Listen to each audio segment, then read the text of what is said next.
Boom, we are live. Ladies and gentlemen, boys and girls, welcome to the Life as a Chad YouTube channel. And I thank all of you for being here, wherever you may be. And of course, however you may be listening. So, you guys know I interviewed Andrew Wilson, and I'm very hopeful to have others on in the near future. There is somebody I know I could have on. I don't know if I will, but he's a good friend of mine. We'll see what happens. Have a few people in mind, but Andrew is definitely somebody who I've seen a lot of his theological ideas and his framework and how he views the world. Andrew Wilson from The Crucible. In a recent thing, and I think I am going to react to this video, not in this one, but in the future. He was on with this guy. I'm blanking on his name. I can find it easy enough though. But and he said he was talking about his critiques of the red pill community, and one of his major critiques is two things. One, that the red pill community does a great job of saying what is wrong with society, but does not do a good job of providing prescriptions for the things that are falling by the wayside. By the way, guys, if you're not subscribed, smash that fucking subscribe button, like, comment, share. You guys know the drill. And the second thing is that the red pill community, by and large, secondly, is of course it's pretty much the same thing, but there is not an alternative lifestyle that is provided as an answer to the issues that are going on. It's pretty much the same thing. And and I totally agree with him. And so now, I don't act or pretend to be an orator of all things you and what you should or should not do in your life. I can only speak for myself and provide my own feedback based on myself. And if you take it, you take it. I guess in a certain way that is advice. But it is important to me, after hearing that, to provide alternative answers and kind of applications of these issues. And so recently I was watching a video on just Pearly things, and I've had my critiques of Pearl. By and large, I think we agree on a lot of stuff, but there is something that I've seen that I cannot stand, and I've talked about it before, and this is a major thing that bugs the shit out of me about the red pill community. The red pill community is this community that prides itself on revealing the truth, and really, when it comes to intersexual dynamics, revealing the nature of women. And so a lot of these podcasts have these women who maybe are not completely representative, but at the very least are partially representative of the population at large, especially in the West. Now, conversely, what happens, and I'll show you guys exactly what I'm talking about. What happens is, because of the nature of YouTube and content creation, what happens is there's this tremendous pressure to pump out this content and turn it into more of a money milking thing rather than a legitimate platform that assists in helping and pushing for the betterment of men at all times, no matter what, regardless. And so what you end up getting because of that are these women, and like I said, I've talked about it before, who are essentially passed around these red pill channels. The same women who go on every single one, and you end up seeing like hundreds of clips from the same exact feminist who goes on the whatever show, on fucking Fresh and Fit, on just Pearly things. And it's like, fuck, dude, like, convert. And then you take it a step further and you go, I guarantee, even though there's a lot of men who are watching the content to improve their lives and improve, such as myself, and provide be given some insight that perhaps you did not have, there's a lot of weak men as well who are watching these channels, and I guarantee are subscribing to these women's OnlyFans. So these women are going on these channels that are supposed to be pushing the betterment of men, but conversely, these same women are benefiting tremendously from these channels, whereas the men are not benefiting as much. Because if you look at the real, like, material benefit, I would say a lot of these women that go on the show benefit far greater than any of the men who watch and listen to the content. And, you know, I've commented on the show many times that I think it is the duty of high value men, and this is something that I use as a measurement of what I would consider a high value man, is somebody who uses their authority, their place in life to try and bring along in sort of a mentorship. And maybe I think this way because of my sports background and kind of how I was brought up. You know, I had a ton of masculine individuals in my life from day one. And so to me, it's always been important to pay it forward and to give it back. The knowledge that was given to me to provide the next generation with it and bring them along with me and help as many as I can. And I just think at the end of the day, these women are benefiting more.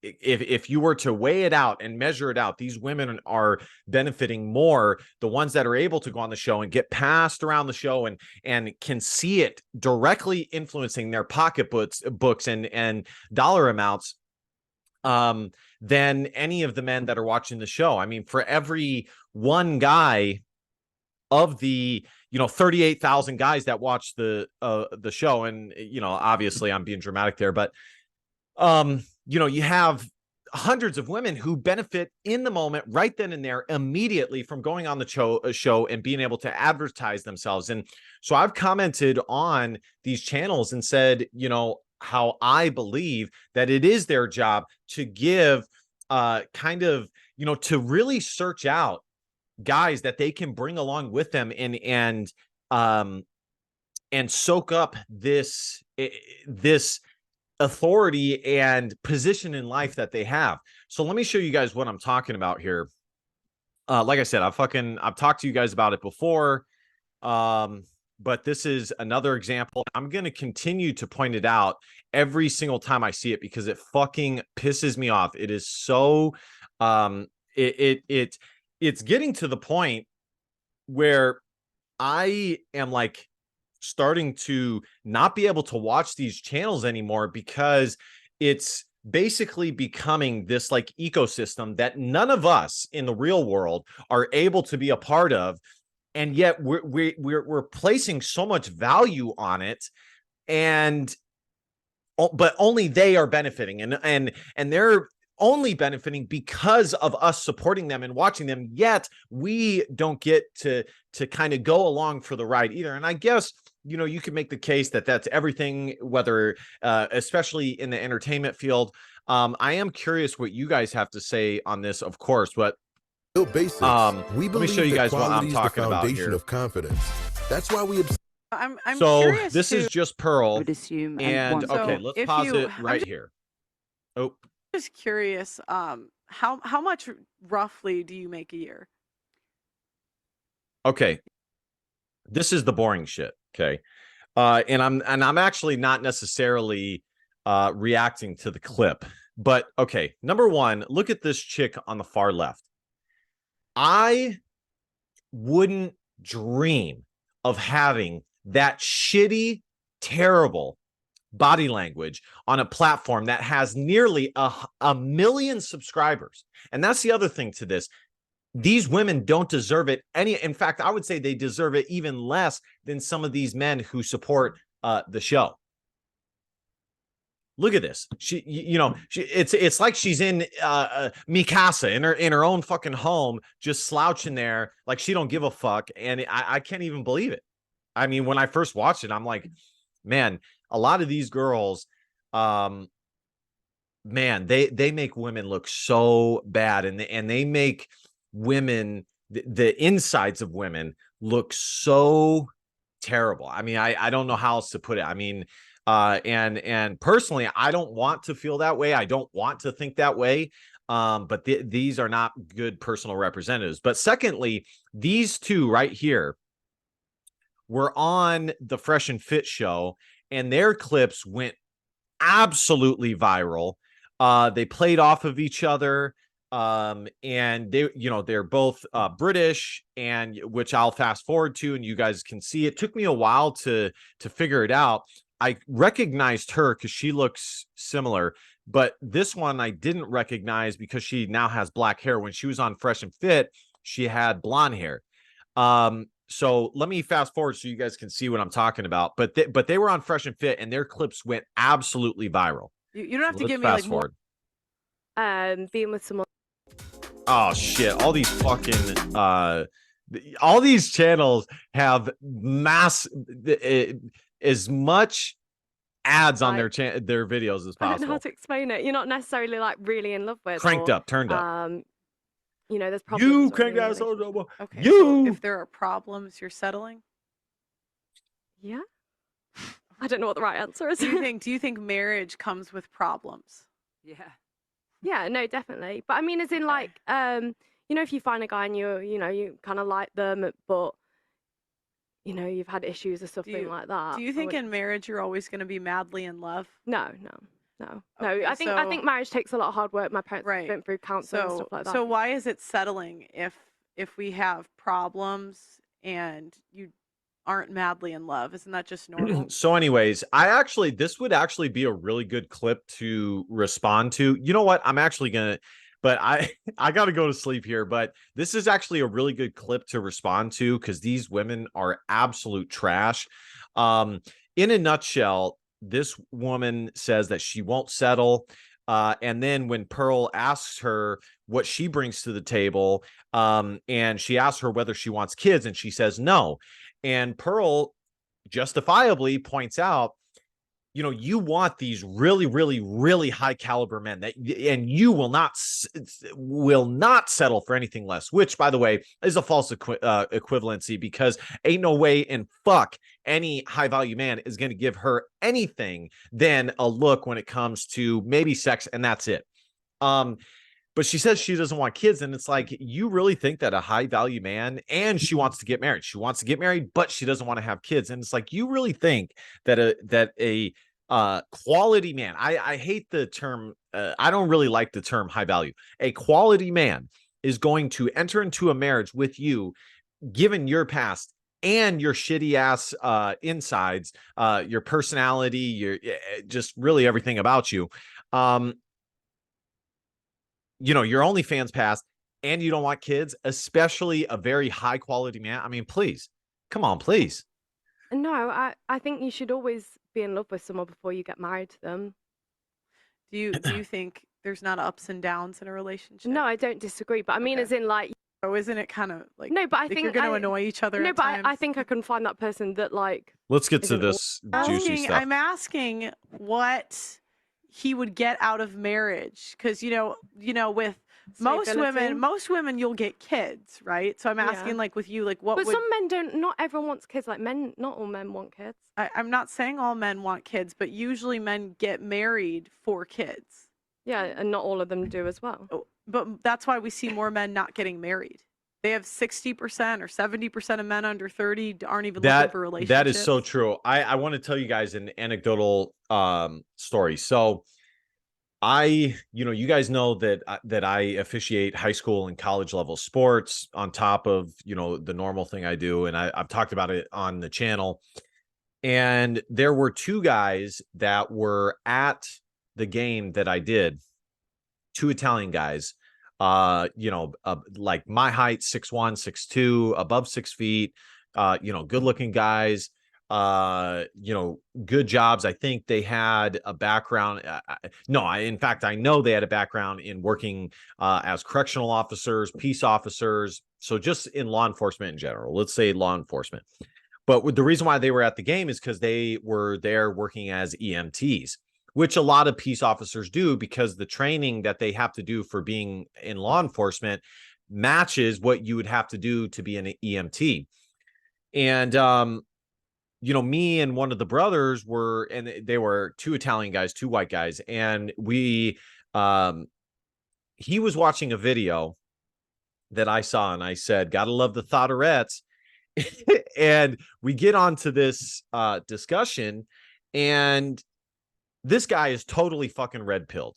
But the reason why I'm telling the story is because both these guys were probably in their late 30s, early 40s, and neither of them were married. And they commented about how they had women at their crib still that they needed to get out of their place of residence.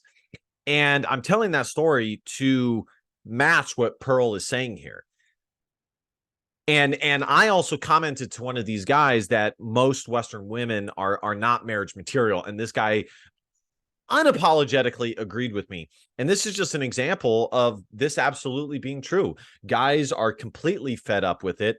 And these women's expectations versus the quality of woman that they actually are and what they can get on the other side based off of the quality of woman that they really are just so outmatched. They're so wildly disproportional. It's crazy. I mean, that's calm with them, but I want to get married and not have kids. And I think I can Right. find what there's like billions of people in Well, this world. I think you might underestimate how difficult it's going to be to find a guy you actually that you actually like. It's easy to find anyone, but that you actually like to get married, because the guys you like are going to have.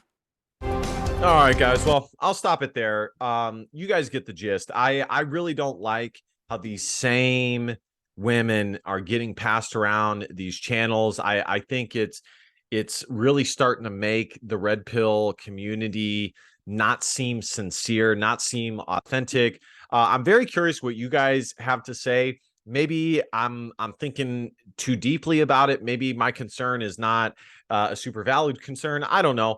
But I've done a video on it in the past and got a lot of positive feedback on it. So very curious what you guys have to say. Definitely like, comment, share, subscribe. You guys know the fucking drill. And last but not least, DBAP, don't be a pussy willow on facts or feelings, because your feelings just don't matter.